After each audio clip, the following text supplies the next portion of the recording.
अच्छा जी, इसमें हमने क्वेश्चन नंबर 7 करना है, which is format of a statement of cash flow. ठीक है, the accounting staff of Wemming outfitters incorporation has assembled the following information for the year end 31st December 2011।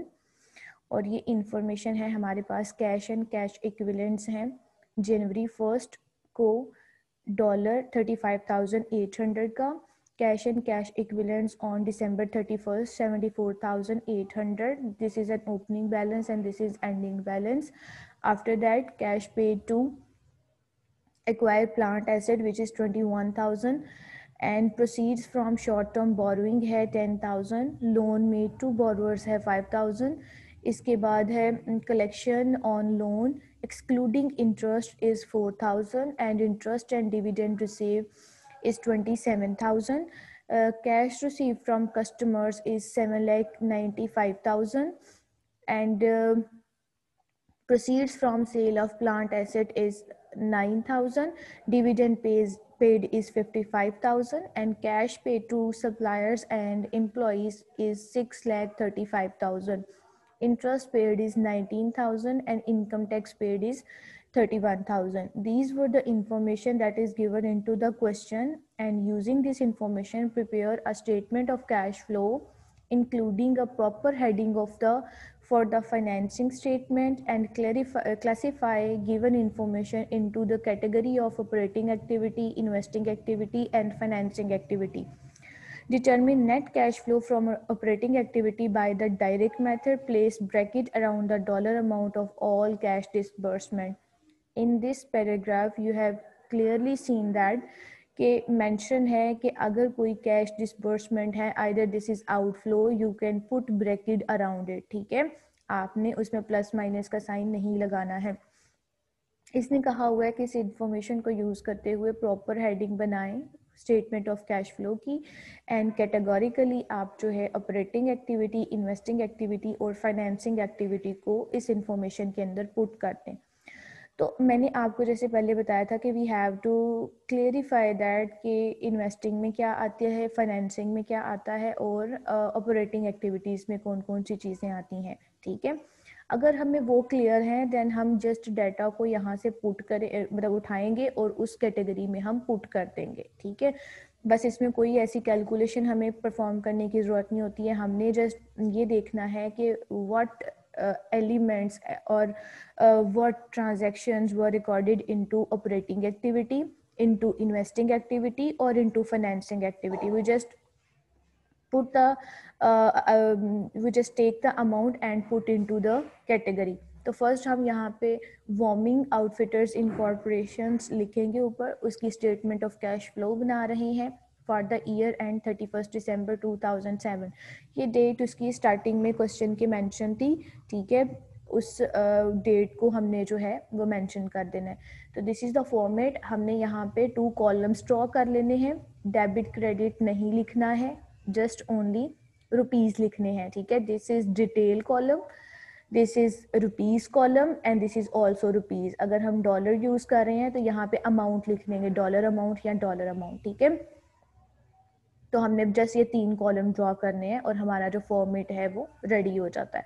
अब उस format के अकॉर्डिंग हमें सबसे पहले लिखना है cash flow from operating activity, क्योंकि जब भी हम कैश फ्लो स्टेटमेंट बनाते हैं तो फर्स्ट उसमें ऑपरेटिंग एक्टिविटी रिकॉर्ड होती है, सेकंड उसमें इन्वेस्टिंग एक्टिविटी रिकॉर्ड होती है एंड थर्ड उसमें फाइनेंसिंग एक्टिविटी रिकॉर्ड होती है। This is the sequence to record statement of cash flow. Number 1 is operating, number 2 is investing and number 3 is financing activity. हम इसमें आगे पीछे नहीं कर सकते हैं। ठीक है, अब हमारे पास जी सबसे पहले क्या है, हमारे पास ढूंढते हैं कि हमने अगर कैश रिसीव किया है या कैश पे किया है कस्टमर को। अगर हमारा कोई एक्सपेंस है, यानी हमने 2 चीज़ें यहाँ पे सर्च आउट करनी है, एक चीज़ जो हमारी इनकम है और दूसरी जो हमारा एक्सपेंस है। ठीक है, यहाँ पे आप चेक कर सकते हैं सबसे नीचे इनकम टैक्सेस पेड 71,000, ये हमारा एक्सपेंस है। ठीक है, मुझे सबसे पहले ये नज़र आ रहा है एक्सपेंस है, ठीक है। हम इसको यहाँ पे इनकम टैक्स पेड और एक्सपेंस को हम ब्रैकेट पुट कर देंगे, क्योंकि ये पे कर रहे हैं, ये हमारा आउटफ्लो है, तो यहाँ पे हम इसको 71,000 को ऑपरेटिंग एक्टिविटी में रिकॉर्ड कर देंगे।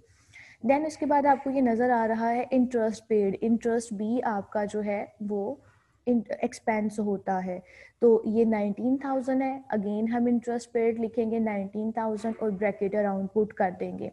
इसके बाद आपको ये यहाँ पे नज़र आ रहा है कैश पे टू सप्लायर्स एंड एम्प्लॉई, यानी जितना भी हमने कैश पे किया है सप्लायर्स को या एम्प्लॉई को, ठीक है, ये भी हमारा एक्सपेंस होता है 6,35,000। तो ये भी हम कैश पे टू सप्लायर्स एंड एम्प्लॉय 6,35,000 लिख देंगे और हम ब्रैकेट पुट कर देंगे, ठीक है। इसके बाद अब हमने देखना है कि कौन सा पैसा हमें एज अ इनकम रिसीव हुआ है। तो ये जो डिविडेंड पेड है, ठीक है, ये यहाँ पे नहीं आएगा, क्योंकि ये हमारा लिंक करता है आपका फाइनेंसिंग से लिंक करता है। इसके बाद proceed from sale of plant asset, ये भी नहीं आएगा, ये आपका इन्वेस्टमेंट से लिंक करता है। कैश रिसीव फ्रॉम कस्टमर, ये this is cash receive from customer, ये आपका 7,95,000 आप कस्टमर से कैश रिसीव कर रहे हो, ठीक है, ये आपकी इनकम है और आपने इसको यहाँ पे कैश रिसीव फ्रॉम कस्टमर लिख देना है और इसके गिर्द ब्रैकेट नहीं लगानी, ना ही प्लस का साइन लगाना है, क्योंकि आप रिसीव कर रहे हो, इनफ्लो है, तो डेफिनेटली आप सिंपल अमाउंट पुट कर दोगे। इसके बाद यहाँ पे है interest and dividend receive. Simple dividend लिखा होगा, ठीक है, हमने हमारा डिविडेंड पेड लिखा होगा, वो हमारा लिंक करता है फाइनेंसिंग एक्टिविटी से। लेकिन अगर हमारे पास इंटरेस्ट एंड डिविडेंड रिसीव है तो वो हमारा ऑपरेटिंग एक्टिविटी से लिंक करता है, क्योंकि जब भी हम फाइनेंशियल स्टेटमेंट बनाते हैं तो इनकम स्टेटमेंट में डिविडेंड भी रिकॉर्ड होता है, इंटरेस्ट एंड डिविडेंड लिखा हो तो वो एज अ इनकम रिकॉर्ड होता है, डिविडेंड एंड इंटरेस्ट लिखा हो तो वो हमारा रिटेन्ड अर्निंग स्टेटमेंट में चला जाता है। इसकी मिसाल ऐसे ही है, जैसे लिखा हो वेजीज एंड सैलरी, तो क्योंकि वेजीज डायरेक्ट एक्सपेंस है तो हम उसको डायरेक्ट एक्सपेंस की कैटेगरी में लिखते हैं, ठीक है, चाहे उसके साथ सैलरी मेंशन है, लेकिन उससे पहले हमारा वेजेस मेंशन है विच इज़ डायरेक्ट एक्सपेंस। अगर लिखा होता सैलरीज एंड वेजेस, तो क्योंकि सैलरीज हमारा इनडायरेक्ट एक्सपेंस होता है तो अब हम इस एक्सपेंस को इनडायरेक्ट एक्सपेंस में ट्रीट करते हैं। इसी तरह हमारे पास लिखा हुआ है इंटरेस्ट एंड डिविडेंड रिसीव, ठीक है, क्योंकि इंटरेस्ट जो है वो हम इनकम स्टेटमेंट में एज अ इनकम ट्रीट करते हैं, तो आगे डिविडेंड मेंशन भी है, तो डजंट मैटर दैट हमने यहाँ पे इसको ऑपरेटिंग एक्टिविटी में रिकॉर्ड करना है। सिंपली ये दो प्लस के हैं, जरूरी नहीं है कि ये मतलब आप नीचे लिखें, या आप ऊपर भी लिख सकते हैं, या आप नीचे भी लिख सकते हैं, या आप रैंडमली भी लिख सकते हो, जो आपको यहाँ से नजर आती हैं वो आप रैंडमली भी लिख सकते हैं, ठीक है। तो आप क्या कर सकते हैं कि यहाँ पे सॉल्यूशन में इन दोनों को प्लस करके 8,22,000 लिखा हुआ है और इस माइनस वाले को आप इसमें प्लस करके 7,25,000 लिखा हुआ है, ठीक है। फिर 8,22,000 में से 7,25,000 माइनस कर दिया तो आपके पास 97,000 आ जाता है cash flow from operating activity. अगर आप ये नहीं करना चाहते, सेकंड कॉलम नहीं बनाना चाहते, तो आप फिर भी इस तरह से कर सकते हैं कि 7,95,000 में प्लस कर दो 27,000, माइनस कर दो 6,35,000, माइनस कर दो 19,000, माइनस कर दो 71,000 और कैलकुलेटर पे इक्वल का साइन प्रेस करोगे, देन यू विल गेट 97,000, ठीक है। तो आप यहाँ पे लिख देंगे cash dispersed from operating activity. यहाँ पे ये आपका ऑपरेटिंग एक्टिविटी का जो सेक्शन है वो कंप्लीट हो जाता है। क्लियर है, समझ आई है? Yes ma'am. Yes ma'am. हाँ जी, इसमें यस हम मैम। सिर्फ और सिर्फ वही चीज़ें लिखनी है जो मैंने आपको पहले बताई थी, कि अगर हमें क्लियर है कि ऑपरेटिंग एक्टिविटी में इंटरेस्ट पेड, ठीक है, या फिर इनकम टैक्स पेड या सैलरी पेड, कोई भी एक्सपेंस पे किया है वो रिकॉर्ड होगा। इसके अलावा कोई भी हमने इनकम रिसीव की है वो रिकॉर्ड होगी, और अगर हमने कस्टमर को कैश पे किया है या कस्टमर से कैश रिसीव किया है, ठीक है, ये 3-4 चीज़ें हमारी ऑपरेटिंग एक्टिविटी में रिकॉर्ड होंगी। इसके अलावा कुछ भी मेंशन है हमारा ऑपरेटिंग एक्टिविटी में रिकॉर्ड नहीं होगा। तो इस इंफॉर्मेशन में से वही 3-4 चीज़ें हमने डिराइव की और हमने इन फ्लो को प्लस में लिख दिया और आउटफ्लो को हमने ब्रैकेट पुट कर दी एंड प्लस माइनस करके we will get the cash disbursement from operating activity. अब हम जो है वो इसका सेकंड स्टेप लिखते हैं, कैश फ्रॉम इन्वेस्टिंग एक्टिविटी। ठीक है, इन्वेस्टिंग एक्टिविटी में मैंने आपको पहले भी बताया था कि अगर हमने किसी को लोन दिया है, ठीक है, लोन मेड टू बोरोवर, अगर उस लोन की हमें कलेक्शन हुई है, ठीक है, लोन दिया है और उस लोन की कलेक्शन हुई है, एक तो पॉइंट ये हो गया। दूसरा जो है वो ये था कि हमने अगर कोई प्लांट एसेट एक्वायर किया है, फिक्स एसेट या प्लांट एसेट हमने परचेज किया है और फिक्स एसेट या प्लांट एसेट हमने कोई सेल किया है, ठीक है, दूसरी चीज ये हो गई। और जो तीसरी चीज थी वो मैंने आपको ये बताई थी कि अगर एक तो लोन था, एक प्लांट एसेट था आपका, और एक तीसरा था marketable securities. Yes yes, marketable securities आपने अगर परचेज की हैं या सेल की हैं। ठीक है, ये 3 चीजें आपने यहाँ से ढूंढनी है। तो हमें यहाँ से आप देखें तो ये जो कैश पेड था ये तो फाइनेंसिंग से लिंक करता है। कैश रिसीव भी हमने कर लिया, proceed from sale of plant asset, ठीक है, this is linked with investing activity. तो ये था 9,000 का। प्रोसीड, प्रोसीड फ्रॉम सेल, यानी सेल से पैसे हमारे पास आ रहे हैं, this is inflow, that's why हम उसको proceed from sale of plant asset 9,000 को हम प्लस में लिख देंगे। इसी तरह ऊपर चलते हैं, cash receive from investing from customer, ये हमने लिख लिया है। इंटरेस्ट एंड डिविडेंड रिसीव ये भी लिख लिया है।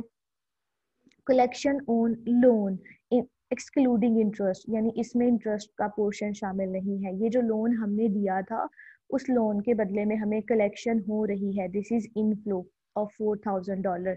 तो हम यहाँ पे लिखेंगे कलेक्शन ऑन लोन 4,000 और यहाँ पे हम प्लस का साइन पुट, मतलब प्लस में लिखेंगे, यानी साइन नहीं पुट करेंगे, ओनली अमाउंट मेंशन कर देंगे। इसके बाद आ जाएगा लोन मेड टू बोरोवर। अब हमने जो उधार लेने वाले थे उनको लोन दिया है, यानी पैसा हमारे हाथ से जा रहा है, तो ये हमारा आउटफ्लो है और आउटफ्लो को हमने लोन मेड टू बोरोवर लिख के ब्रैकेट पुट कर देनी है। इसके बाद हमारा लोन वाला भी हो गया। Proceed from short term borrowing है, ठीक है, ये हमारी short term borrowing financing activity से लिंक करती है, यहाँ पे नहीं आएगी। इसके बाद cash paid to acquire plant asset. अब जी प्लांट एसिड को हम परचेज कर रहे थे, एक्वायर कर रहे थे, उसके लिए हमने कैश पे किया है। तो जब हमने कैश पे किया है तो this is outflow, that's why we recorded cash paid to acquired plant 21,000 और इसके गिर्द हम ब्रैकेट पुट कर देंगे। फिर कैश एंड कैश इक्विवेलेंट्स है, कैश एंड कैश इक्विवेलेंट्स का ओपनिंग एंड एंडिंग बैलेंस है, ये यहाँ पे रिकॉर्ड नहीं होगा। तो हमने वही जो चीजें डिस्कस की, 3 things, marketable security, loans and plant asset, ठीक है, यही 3 चीजें हमने डिस्कस की थी, यही 3 चीजें हमने यहाँ पे सर्च आउट की। हमें मार्केटेबल सिक्योरिटी नहीं मिला लेकिन हमें प्लांट एसेट और हमें लोन जो है वो मिल गया, ठीक है, ये हमने रिकॉर्ड कर लिया। अब 9,000 में 4,000 ऐड कर दो, हमारे पास आ जाएगा 9, 10, 11, 12, 13, 13,000 आ जाएगा। 13 में 5 माइनस कर दो, माइनस करने के बाद आपके पास जो आंसर आएगा उसमें मजीद 21,000 को माइनस कर दो, तो आपके पास नेगेटिव बैलेंस आएगा 13,000 का, ठीक है, नेगेटिव बैलेंस आएगा। तो हमने यहाँ पे ब्रैकेट पुट कर देनी है और लिख देना है net cash use for investing activity, ठीक है, जितना हमारे पास नेट कैश यूज हुआ है इन्वेस्टिंग एक्टिविटी से हमारे पास 13,000 है। क्लियर है? इस क्लासिफिकेशन की, इस टॉपिक की समझ आई है कि इन्वेस्टिंग एक्टिविटी से हमने किस तरह से रिकॉर्ड किया है? Yes ma'am. ठीक है, अब आगे चलते हैं। आगे हमारे पास जो थर्ड ऑप्शन है वो है फाइनेंसिंग एक्टिविटी, ठीक है, हमने यहाँ पे लिख देना, मेंशन कर देना cash flow from financing activity. अब इसमें करना ये है कि हमने मजीद इसमें जो चीज़ें आती हैं, इसमें क्या आता है, हमारे पास शॉर्ट टर्म बोरोइंग आती है, ठीक है, अगर हमने शॉर्ट टर्म बोरोइंग से प्रोसीड ली है या शॉर्ट टर्म बोरोइंग वाले को पे किया है, ठीक है, इसके बाद हमारा इशू अगर किया है कॉमन स्टॉक, इशू किया है बॉन्ड, इशू किया है ट्रेजरी स्टॉक, ठीक है, और अगर हमने डिविडेंड पे किया है, ये 5 चीज़ें हमारे पास आएंगी। मैंने आपको बताया था कि we will raise finance from 2 activities, one is equity, second one is debt. ठीक है, इक्विटी में हम शेयर्स इशू करेंगे, ट्रेजरी स्टॉक इशू करेंगे, डेट में हम लोन लेंगे और इसके बाद बॉन्ड इशू करेंगे। ठीक है, और जब हम स्टॉक इशू कर रहे हैं तो डेफिनेटली हमें शेयर होल्डर्स को डिविडेंड भी पे करना है। तो ये 3-4 चीज़ें हमारी यहाँ पे फाइनेंसिंग एक्टिविटी में रिकॉर्ड होंगी और यही अब हमने यहाँ पे सर्च आउट करनी है किधर है। तो हमें ये डिविडेंड पेड नज़र आ रहा है विच इज़ $55,000। ठीक है, और पेड है क्योंकि आउटफ्लो है, that's why we put bracket around it, 55,000 ये आ जाएगा। और इसके बाद मज़ीद हमने और देखना है कि इसमें एक शॉर्ट टर्म बोरोइंग वाला था, proceed from short term borrowings. Proceed से मतलब है कि पैसा हमारे पास आ रहा है। ठीक है, जब प्रोसीड का वर्ड आता है तो इट मीन्स कि हम रिसीव कर रहे हैं। जब पेमेंट का वर्ड आता है तो इट मीन्स कि हम दे रहे हैं, अदा कर रहे हैं। ठीक है, मेड का मतलब आता है तो इट मीन्स कि हम दे रहे हैं। और जब भी प्रोसीड का वर्ड आएगा तो इट मीन्स कि वी वर रिसीविंग। तो जब रिसीविंग है, हम खुद लोन ले रहे हैं तो हमारे पास पैसा आ रहा है, दैट्स वाई हम इसको मतलब पॉजिटिव वे में लिखेंगे। तो proceed from short term borrowing 10,000 है। इसके अलावा हमें और कुछ भी नज़र नहीं आता।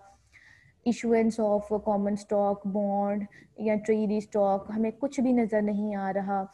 इसके अलावा जो हमारे पास होता है शॉर्ट टर्म की पेमेंट की है, हमें वो भी नज़र नहीं आ रही है।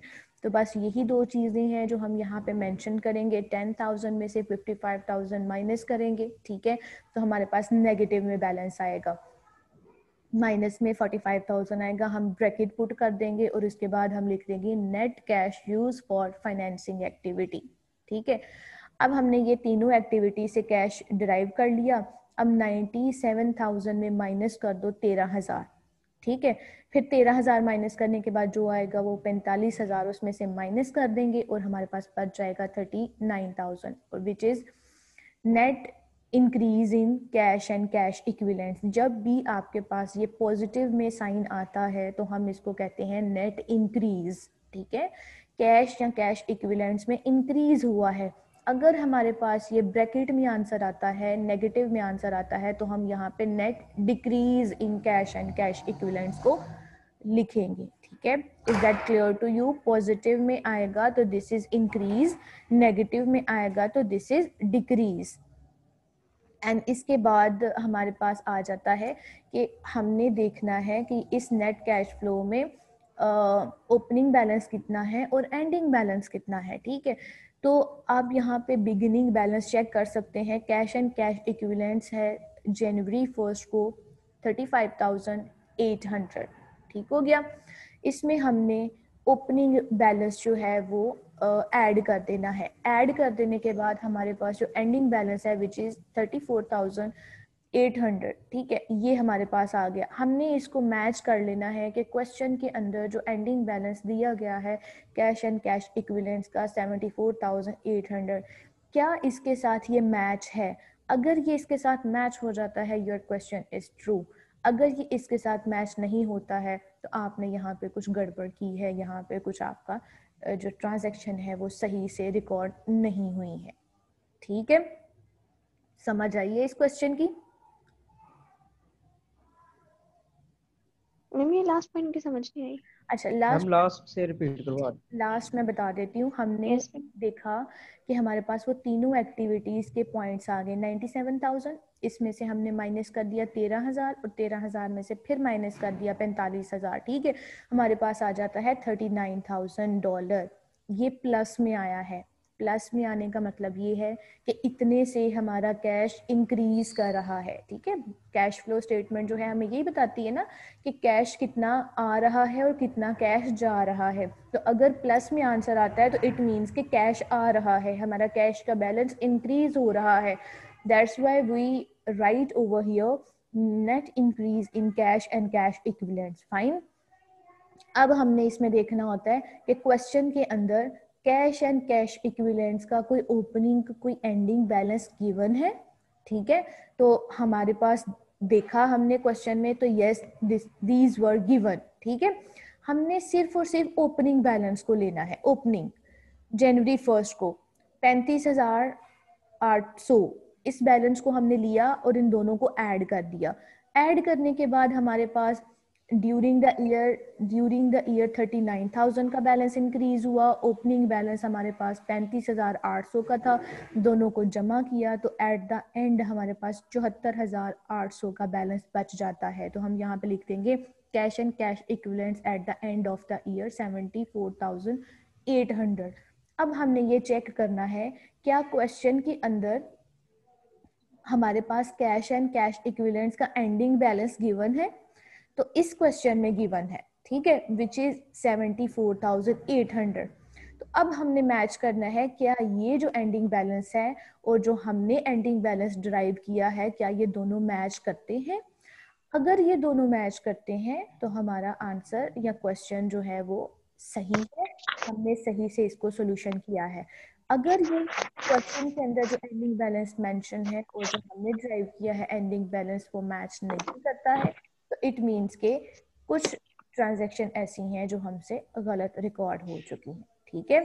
तो जरूरी नहीं है कि हर क्वेश्चन के अंदर एंडिंग बैलेंस गिवन हो, जरूरी नहीं है, बट अगर क्वेश्चन के अंदर एंडिंग बैलेंस गिवन होता है तो दिस इज द हिंट कि आपके पास आंसर यही आएगा। क्लियर है? Yes ma'am. Yes. इसी तरह का अब आपका है क्वेश्चन नंबर आपका है नेक्स्ट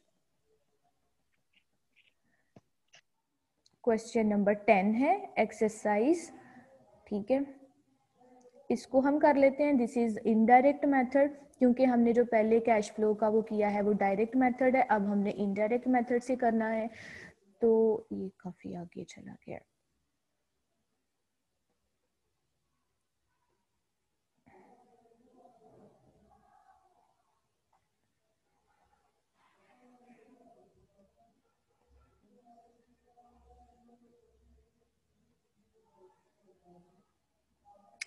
जस्ट वेट, ये काफी आगे चला गया है। तो हमने एक्सरसाइज जो है वो 10 करनी है।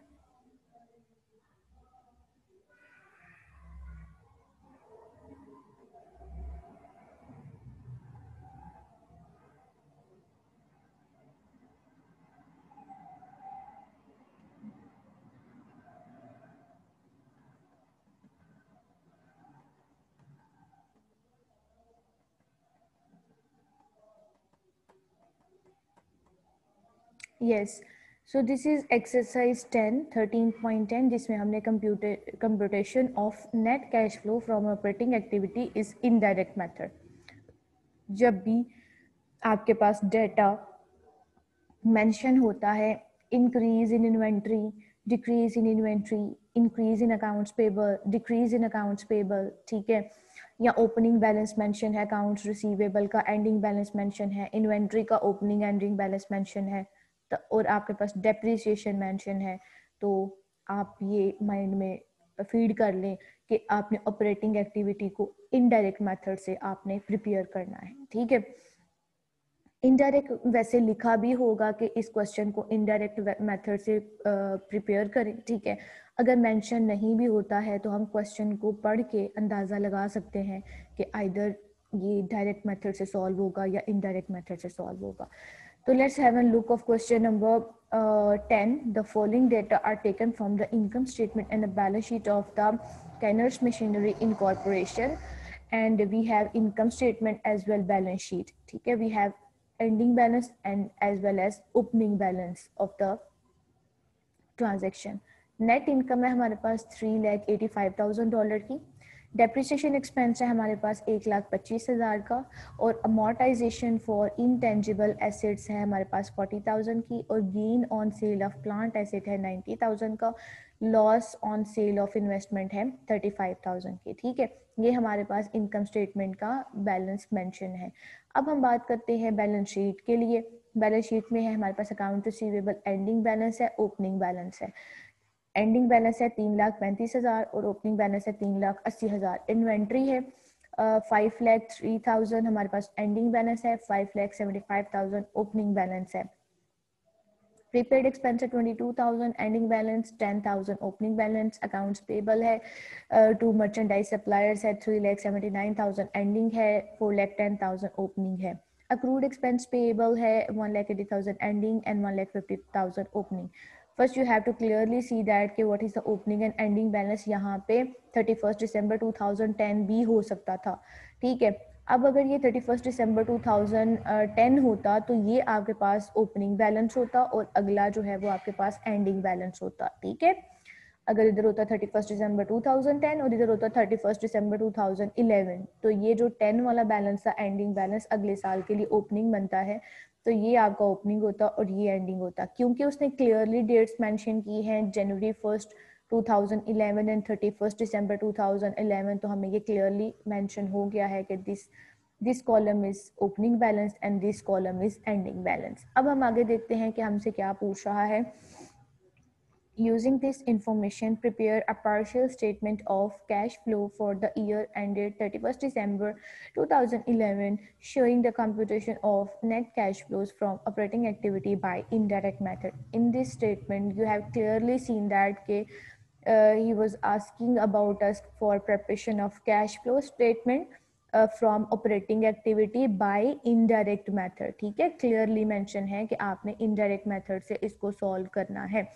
और पार्शियल से मुराद ये है कि we have 3 categories for the preparation of cash flow statement. तो इसमें जस्ट हम एक कैटेगरी के ऊपर फोकस कर रहे हैं, इसीलिए वो हमें कह रहा है कि partial statement of cash flow हमें बना के दो।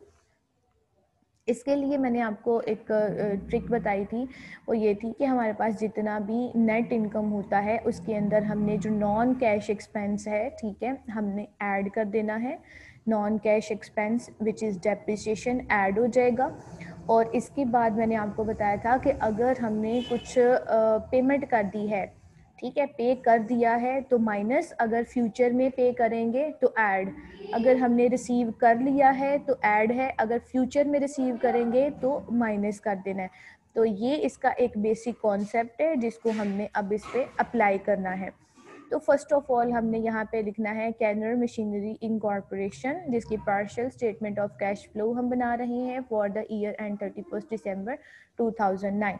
तो हमने 3 कॉलम्स पुट कर लिए, 1, 2 and 3। यहाँ पे डिटेल आ जाएगा, यहाँ पे अमाउंट आ जाएगी, अमाउंट आ जाएगी। Again I am telling you, do not write debit और credit, this is not debit credit balance, this is amount balance, ठीक है। हमने यहाँ पे फिर लिख देना है cash flow from operating activity, ठीक है। ये हमारा फॉर्मेट तैयार हो गया। अब हमने इस फॉर्मेट के अकॉर्डिंग सबसे पहले नेट इनकम देखनी है, which is $3,85,000। We have to write net income $3,85,000, ठीक है। आंखें बंद करके डेप्रिसिएशन को हमने ऐड कर देना है। डेप्रिसिएशन एक्सपेंस हमें नजर आ रहा है 1,25,000 का, हमने ऐड कर दिया इसमें डेप्रिसिएशन एक्सपेंस 1,25,000। यहाँ पे लिख दो या इस कॉलम में लिख दो, it's totally up to you, ठीक है। इसने ऐड ही होना है। Again I am telling you, plus minus sign नहीं पुट करना। अगर किसी स्टूडेंट ने जो है वो प्लस माइनस साइन पुट किया हुआ तो आप ये समझ सकते हैं कि ये रॉन्ग हो जाता है, ठीक है। अब आ जाता है आपके पास नेक्स्ट, हमने ये देखना है कि किससे हम कैश वसूल कर रहे हैं और कौन सा हम पे कर रहे हैं, ठीक है। तो आप यहाँ पे देखें जो अमोर्टाइजेशन है ऑफ इंटेंजिबल एसेट्स की। अमोर्टाइजेशन ऐसे ही है जैसे डेप्रिसिएशन होती है। डेप्रिसिएशन क्योंकि फिक्स्ड एसेट की होती है, जिन एसेट्स को हम टच कर सकते हैं, जिनको छू सकते हैं, जो टेंजिबल है, उनकी वैल्यू में जब डिक्रीज आता है तो उसको हम डेप्रिसिएशन कहते हैं। और ऐसे एसेट जिनको हम टच नहीं कर सकते, जो इनटेंजिबल है, जैसे हमारी गुडविल है, जैसे हमारा पेटेंट है, ठीक है, उनकी वैल्यू में जब कमी आती है तो उसको हम अमोर्टाइजेशन का नाम देते हैं। तो अगर हम डेप्रिसिएशन को ऐड कर रहे हैं तो हमें अमोर्टाइजेशन को भी ऐड करना होगा। ऐसे ही है जैसे ये बहन भाई हैं, डेप्रिसिएशन एंड अमोर्टाइजेशन दोनों बहन भाई ही कंसीडर करें। बट अगर फिक्स्ड एसेट की वैल्यू में कमी आती है तो उसको हम डेप्रिसिएशन का नाम देते हैं। अगर इनटेंजिबल एसेट जिनको हम छू नहीं सकते, उनकी वैल्यू में कमी आती है तो उनको हम अमोर्टाइजेशन का नाम देते हैं। तो ये 40,000 भी हमारा ऐड हो जाएगा, ठीक है। इसके बाद नेक्स्ट आगे चलते हैं कि ये 90,000 हमारा गेन है और loss on sale of investment है विच इज़ $35,000। अब ये जो देखें loss on sale of investment है, इन्वेस्टमेंट को सेल किया और सेल से हमें जो है वो लॉस हो रहा है, this is non operating loss of investment, मतलब नॉन ऑपरेटिंग लॉस है। अब नॉन ऑपरेटिंग लॉस और ऑपरेटिंग लॉस कौन सा हो सकता है? जो हम रेगुलरली काम कर रहे होते हैं, बाइंग एंड सेलिंग करते हैं, ठीक है, वो हमारा ऑपरेटिंग लॉस होता है। और जो हम इरेगुलर करते हैं, जो कभी कभार हमने करना होता है, ठीक है, जो हमारी इंटेंशन नहीं होती कि हम इसको सेल करेंगे, लेकिन जब हम उसको उस चीज़ को सेल कर देते हैं, चाहे वो हमारा फिक्स्ड एसेट है, चाहे वो हमारी इन्वेस्टमेंट है, तो वो हमारा नॉन ऑपरेटिंग होता है। अगर हमें मुनाफा होता है तो प्रॉफिट है, नॉन ऑपरेटिंग प्रॉफिट है। अगर लॉस होता है तो नॉन ऑपरेटिंग लॉस होता है। तो अगर आप देख रहे हैं यहाँ पे loss on sale of investment, तो इन्वेस्टमेंट को हम रेगुलरली बाय या सेल नहीं करते हैं, ठीक है, ये हमारे ऑपरेशंस में ये चीज नहीं होती है, ये कभी कभार हम करते हैं, दैट्स वाई इसको नॉन ऑपरेटिंग का नाम दिया गया है। तो ये non operating loss on sale of investment है, इसको भी हम यहाँ पे ऐड कर देंगे। इसके बाद हमारे पास आ रहा है ये gain on sale of plant asset which is 90,000 है, ठीक है, ये भी हमारा ऑपरेटिंग जो है वो आपकी नॉन ऑपरेटिंग गेन है। मैंने जैसे कहा था ना कि आपको कोई चीज़ वसूल हो रही है तो ऐड कर देनी है, लेकिन जब फ्यूचर में वसूल होगी तो माइनस कर देनी है। जो चीज़ पे कर रहे हैं, ठीक है, माइनस कर दो, लेकिन जो फ्यूचर में पे करेंगे उसको हमने ऐड कर देना है। तो ये जो नॉन ऑपरेटिंग हमारे पास लॉस आ रहा है, ये अभी हमने नहीं पे करना, ये फ्यूचर की ट्रांजैक्शन है, दैट्स वाई हम इसका उलट रिकॉर्डिंग करेंगे। तो ये जो गेन है हम उसको लेस कर देंगे और जो हमारे पास जो लॉस है हम उसको ऐड कर देंगे। अब हम बात करते हैं बैलेंस शीट की। बैलेंस शीट पे जब हम आए तो अकाउंट रिसीवेबल देखा। अब यहाँ पे इंक्रीज और डिक्रीज का एलिमेंट मेंशन नहीं है, लेकिन हम अमाउंट से ड्राइव कर सकते हैं कि आइदर हमारा बैलेंस अकाउंट रिसीवेबल का इंक्रीज कर रहा है या डिक्रीज कर रहा है। देखें जी, ओपनिंग बैलेंस था 2,80,000, एंडिंग बैलेंस है 3,35,000, तो इसका मतलब है कि बैलेंस डिक्रीज कर रहा है, ठीक है, कमी हो रही है। जब कमी हो रही है तो इसका मतलब है कि हम वसूल कर रहे हैं, पेमेंट पैसा अकाउंट रिसीवेबल से वसूल कर रहे हैं। तो कितना वसूल कर रहे हैं? 3,80,000 में से 3,35,000 को माइनस कर दिया तो हमारे पास 45,000 आता है। तो हम यहाँ पे decrease in account receivable 45,000 add कर देंगे। इन्वेंट्री देखते हैं। इन्वेंट्री शुरू में थी 5,75,000 और एंडिंग रह गई है 5,03,000, ठीक है। इन्वेंट्री भी डिक्रीज हो रही है, कितने से डिक्रीज हो रही है? 72,000 से। इन्वेंट्री डिक्रीज होने का मतलब ये है कि हम गुड्स और मर्चेंडाइज को सेल कर रहे हैं और सेल के बाद पैसा आ रहा है, अभी आ रहा है, ठीक है। तो यहाँ पे हम इसको ऐड कर देंगे क्योंकि पैसा आ रहा है, दिस इज इनफ्लो, तो हम इसको 72,000 को ऐड कर देंगे। नेक्स्ट हम चेक करते हैं अकाउंट्स पेबल, ठीक है। अकाउंट्स पेबल में इंक्रीज हो रहा है, डिक्रीज हो रहा है, चेक करते हैं। ओपनिंग था 4,10,000, एंडिंग है 3,79,000। इसका मतलब ये है कि कमी हो रही है, डिक्रीज हो रहा है, कितने से? 31,000 से। हम इन दोनों को माइनस करेंगे, 31,000 आ जाएगा। जब अकाउंट पेबल में कमी हो रही है तो इसका मतलब ये है कि हमने पेमेंट अदा की है, हमारे पास से कैश गया है, दिस इज आउटफ्लो। तो हमने यहाँ पे डिक्रीज इन अकाउंट्स पेबल 31,000 जो है वो माइनस कर देना, मतलब लेस में लिख देना है, ठीक है। अब हम आगे आते हैं अक्रूड एक्सपेंसेस पेएबल।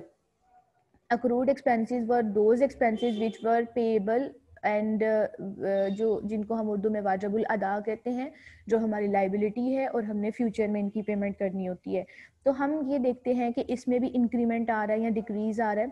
ओपनिंग था 1,55,000, एंडिंग है हमारे पास 1,80,000, ठीक है।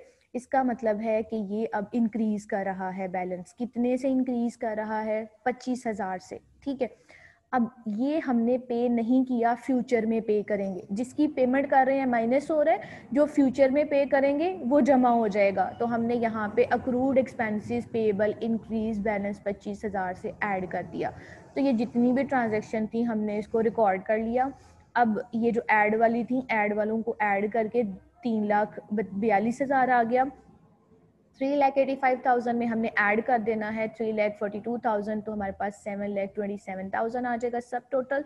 इसमें से अगेन हमने ये जो लेस वाला था 90,000, 12,000, 31,000, इन तीनों को जमा किया तो हमारे पास 1,33,000 आ जाता है। 7,27,000 में से माइनस वाला माइनस कर दिया and we get 5,94,000 and which is net cash flow from operating activity. Clear है, समझ आई?